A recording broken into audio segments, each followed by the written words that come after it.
వారికి మనం 5 నిమిషాల టైం ఇవ్వాలి కదా, వారు ఒక అనలిస్ట్ గా మాట్లాడుతున్నారు, వారికి 5 నిమిషాల టైం ఇవ్వాలి కదా.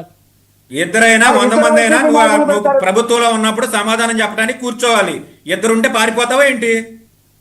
సజ్జల రాసిచ్చింది చదువుతున్నాడా ఆయన సమాధానం మేము చెప్పేదేంటి? ఎవరి అడ్వకేట్ గారా? ఆయన సజ్జల స్క్రిప్ట్ చదవడానికే వస్తాడు.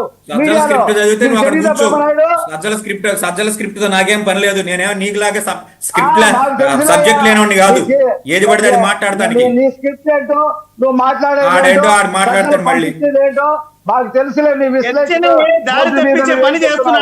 ఏం లేదు. ఉన్న సబ్జెక్ట్ ఇప్పుడు మనం ప్రభుత్వంలో జరుగుతున్నటువంటి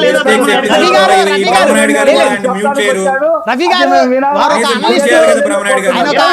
20 నిమిషాలు ఆయన మాట్లాడేటప్పుడు సో వారికి సజ్జల గారికి ఏం సంబంధం ఉంటుంది? అనవసరంగా ఎలాగా చెప్పేది వినిపించుకోవాలి కదా ఫస్ట్.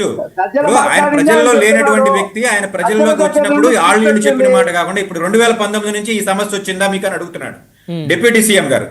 రైతులేమో 40 సంవత్సరాల నుంచి ఉంది మహాప్రభు. ఇక్కడ ఓఎన్జీసీ కానివ్వండి, గెయిల్ కానివ్వండి, ఇక్కడ జరుగుతున్నటువంటి గ్యాస్ ఏదైతే జరుగుతుందో దీనివల్ల మేము ఇబ్బంది పడుతున్నాం, 1.5 మీటర్ కుంగిపోయింది అని చెప్పేసి అని అంటే ఈయన డిప్యూటీ సీఎం గారు 2019 నుంచి మీకు ఈ సమస్య వచ్చిందా అని పోర్ట్రే చేస్తా ఉన్నారు. రైతులు వాళ్ళు చెప్తున్నారు కాదు సార్ ఇది ఇప్పుడు సమస్య కాదు,